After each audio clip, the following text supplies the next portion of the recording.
Mental health is such an important topic in this country. So many young people especially struggle with depression, anxiety, suicidal thoughts. Well, that is today's topic on this ECKO Effect. And I am blessed to have such a wonderful woman on this podcast today. Christine Jackson, who runs an organization called Hope for Hallie. They do such great work. Christine, thank you for being here today. Thank you, Ellen. I appreciate the opportunity to chat with you.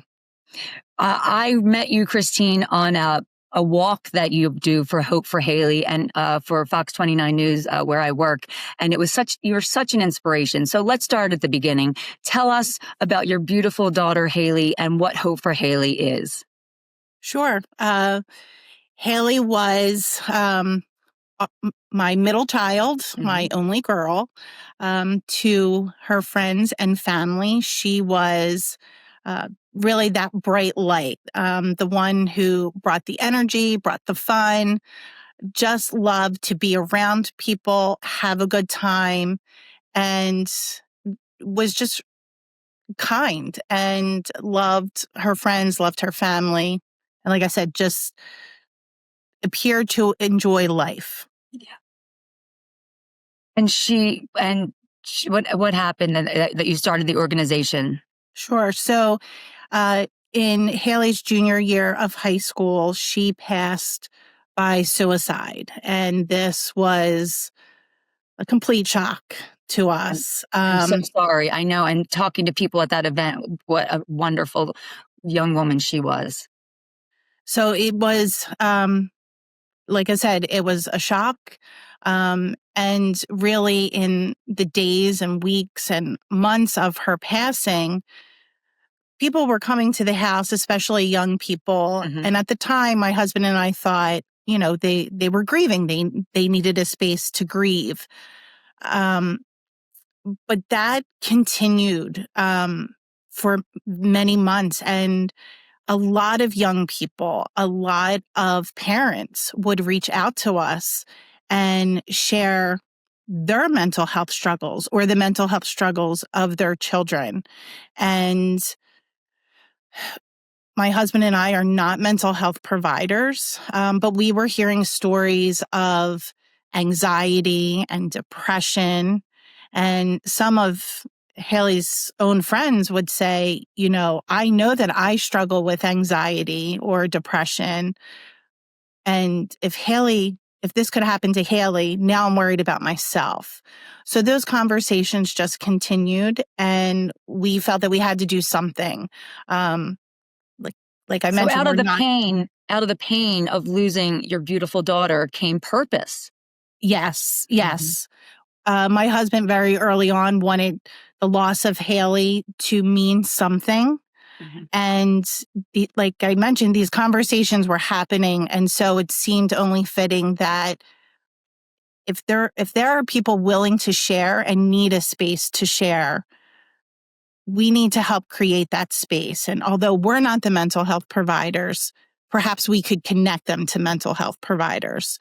And so in August of 2020, just several months after Hallie's passing, we started Hope for Hallie, which is a public charity established in memory of Hallie. And we're dedicated to transforming the conversations around mental health and building hope for adolescents and young adults through what we call our 4 pillars: connection, awareness, resources, and education, or what we say the care model.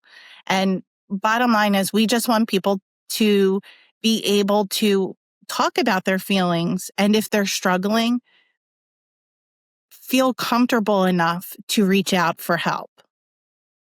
And that's what's so difficult, right? For so many young people, there has been a stigma in the past, and thank goodness it's slowly eroding. So many young people now, I know from my own children, who sometimes deal with depression and anxiety and have been on medication, with, like so many of their peers, that stigma is slowly eroding thanks to some athletes who now talk about it, celebrities. Thank goodness that stigma is slowly, waning. But your organization, helps the students go to somewhere that they feel safe, right? That they maybe they still feel like they can't talk to their parents, or maybe, you and I have talked about they don't always feel like they can go to a counselor at their elementary or middle school or high school or even college. So talk a little bit about how you're the conduit, maybe to help put people in place. Is that right?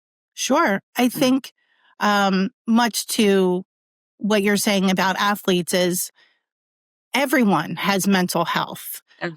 It's when it turns into that struggle that there's a need. Just like taking care of your body, you need to take care of your mind. And they go, they work together.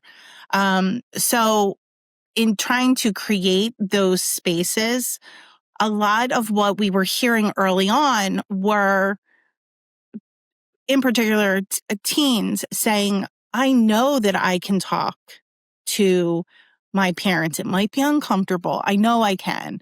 Or I know that I could talk to my coach, or I could go to the counselor. I know they are people I can talk to, but they didn't know how to have those conversations. They didn't know how to bring what they were feeling. They didn't know how to have those conversations. And so one of the things they were saying, in school was, if I go to the counselor, I walk out, and if I'm upset, or, then someone's asking me, why am I going? Why was I in the counselor's office? And Right. perhaps they just weren't ready to share that information. So again, we're just trying to say that there are a lot of people in this world that care, especially your parents, especially those counselors and those coaches. And we want to make it easier to have those conversations. And if you can't talk, or at least you feel like you can't talk to them, because it's uncomfortable or whatever, we'll connect you to mental health providers that will help you have those conversations with those who support you the most. Because a lot of times we do hear, oh, I can't tell my parents, my mom, she's going to kill me. My dad, and as a parent, I can tell you, I try to tell them, your parents absolutely do want to know. It may be uncomfortable at first, but that's the part of our organization is we're trying to provide that education for everyone, not only how to have those conversations, but to share what we're hearing from young people specifically. I know a lot of times parents question, oh, it's the social media. And it may be, but that's not what they are sharing with us. Sometimes it is just complicated relationships. Sometimes it's the stress of school. Sometimes they reference anxiety or depression. And I don't know if that is self-diagnosed or if that is that they've actually seen a mental health provider. Believe it or not, there are still people out there. I know one of my daughter's friends, her parents were not supportive of going to therapy. She wanted to, and they said, "Oh, you're fine. Suck it up." And I was in shock of that. I couldn't believe it. I couldn't believe in this day and age that a parent would not be supportive of a young person in college wanting to get therapy. So I wish I would have known about your organization back then. I would have told her, hey, let's connect you with Hope for Hallie. Let's talk about the financial resources. So you raise money. You have this wonderful walk that I covered. You have other ways that you raise money, because not all these young people, and I interviewed a young woman at your walk. So you also help them pay for some of this. Is that right? Or talk about that a little. So ultimately, our organization provides therapy scholarships. Okay. And what that allows is a young person to reach out and be connected to a mental health provider, and Hope for Hallie will cover 8 sessions for them. So again, we're trying to remove the barrier of the cost and make it easier to access care so that, it's just easier. It should be easy. I know not everything in this world is nowadays, but it's too critical to have all these roadblocks to care. And talk about some of the success stories that you hear. Again, I keep talking about the day that I met you at the walk, the Hope for Hallie walk that raises awareness and money for the organization, and the young woman I interviewed. And she said it changed her life, that she was really struggling and she didn't have anywhere to go. And even if you have insurance, I have not the best insurance. I have to pay for it myself as a freelance reporter and a small business person. I have to pay out of pocket, $150 a session, because I'm not ashamed to say I'm in therapy. My saying is, if you're not in therapy, I think you have a problem. I think most people need therapy for something, and it's a lot of money. And so, even if you have insurance, it can be a very high copay. So I love that you offer the financial scholarships, and that really must help so many young people. And again, the young woman I interviewed said how it changed her life, that she would not have had the means to pay for that. So talk about, some of the success stories. Sure. We are fortunate to hear positive things. When young people reach out, sometimes they'll say, "Oh, my friend told me about your organization because it helped her or it helped him." And right there, that's not that I need to hear that, but things like that totally make my day. Of course. Because, I really do believe that in doing this, we're possibly changing lives and saving lives. So that just gives me all the feels. Yeah. Can't say much without breaking down on that, but it's just, when we started this, the point was, if we help one person, and it still is, right? We don't know all the time to the extent of which we've helped someone, unless they're willing to share that.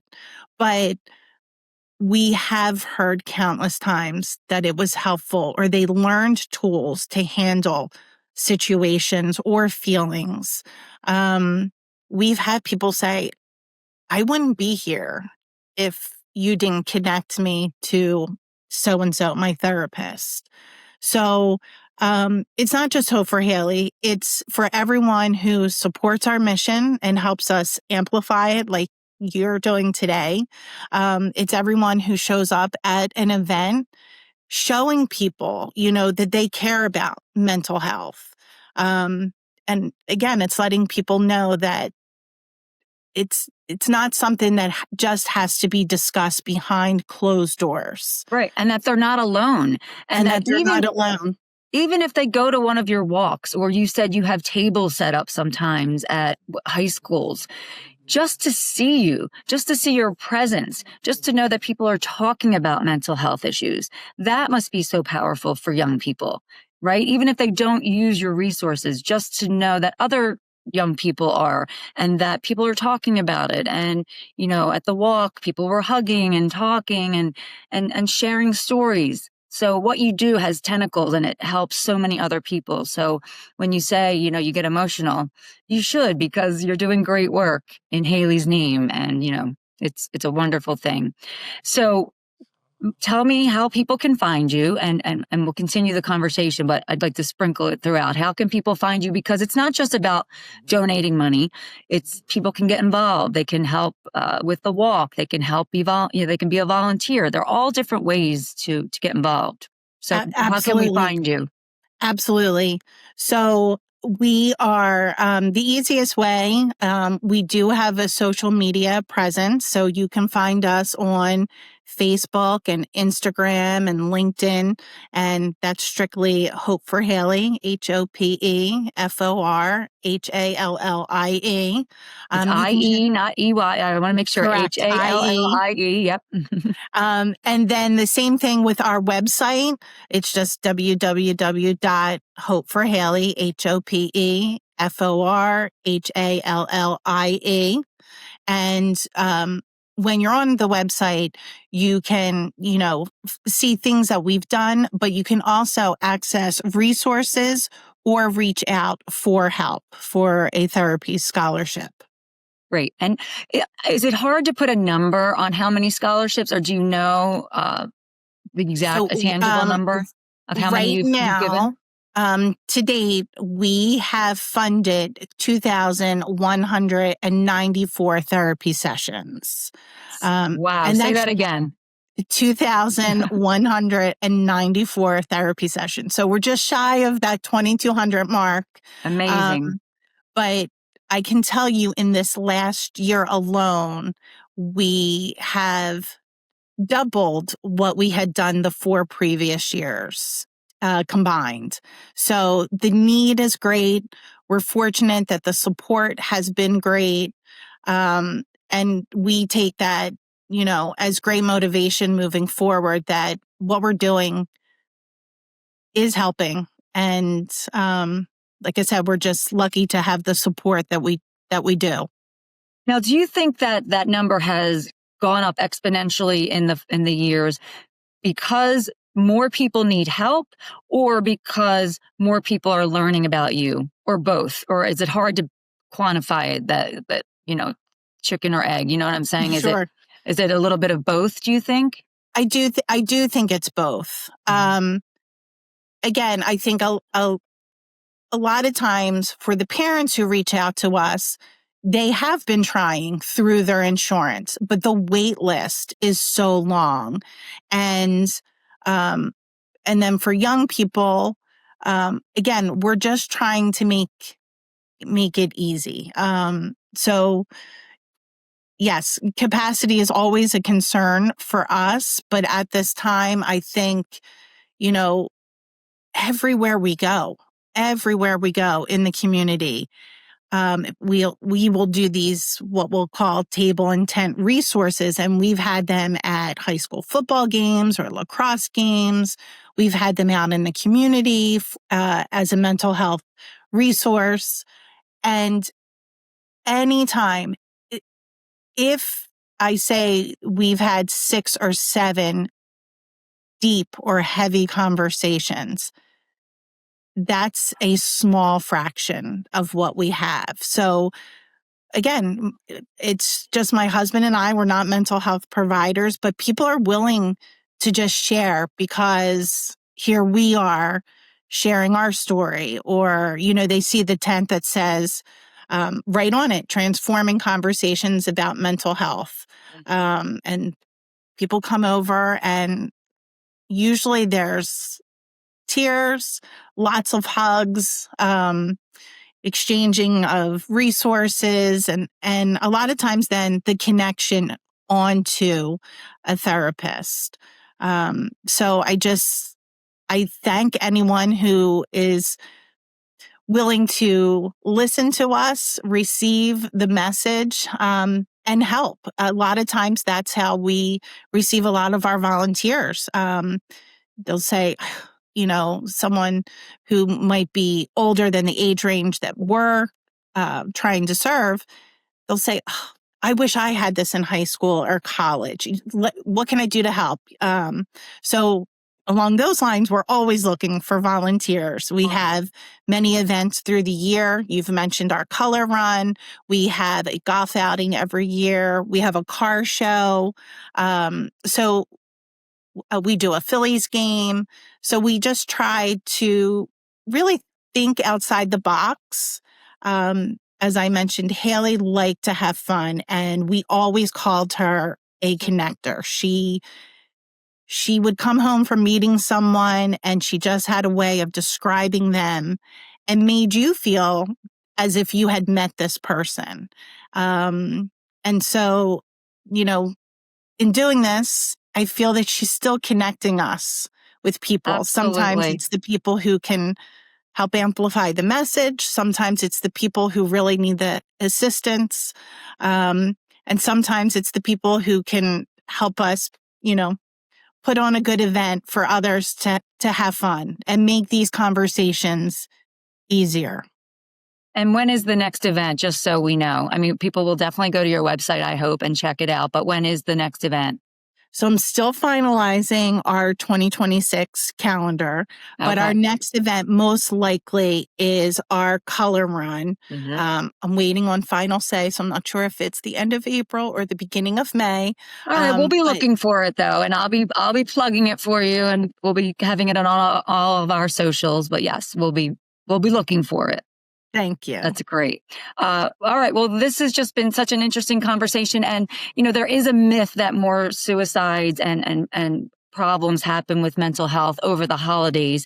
That is a myth. I've done some research, but more suicides do happen on New Year's Day. And I've done some research on that. So I thought it was important to do this podcast around the holidays because people do tend to get stressed and anxious. So I don't want to belabor that point, but I just thought it was important to highlight some of the struggles we all face, especially young people, throughout the year. And again, I do know that research shows, social media definitely plays a role in some of this. And so young people today, I always say, I can't imagine being a teenager or in college right now with what these kids have today. We had enough when we were young, right? But I just feel like there's so much pressure on these kids now. And so I get emotional thinking about it because, they deal with so much. And so what you're doing is amazing. And I know that you're proud, but you should be proud. And you continue to do so much work in honor of your beautiful daughter. So once again, give us the website. It's www.hopeforhallie.org. And like I said, please check it out. Yeah. There is always something that we are trying to do in the community, not just our own events. You may see us at Media Fall Fest or, on the courthouse steps for a mental health resource. So we're always eager to connect with others and certainly help if need be. And just to sum up, any final words? I mean, I think you did a beautiful job explaining what you do and why it's so crucial to get this word out. But any final thoughts, Christine?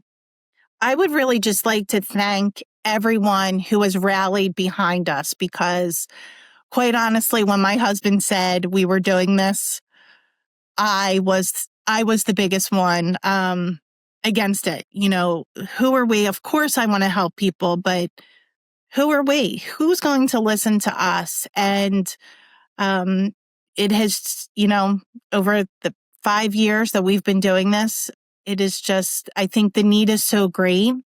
And so people have rallied around us. And I'd just like to extend a huge thank you to everyone for that. And now 2,200 mental health scholarships later. That's what you've done, right? That's amazing. You should be so proud. So again, thank you for being here. Thank you for all you do for so many young people.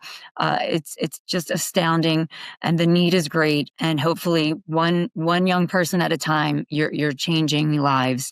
So thank you for being here, and thank all of you for being here. Please check out all the podcasts on PennWatch.org. And please check out my website, ECKO Communications. That's ECKO.com. Thank you for being here. Have a wonderful day.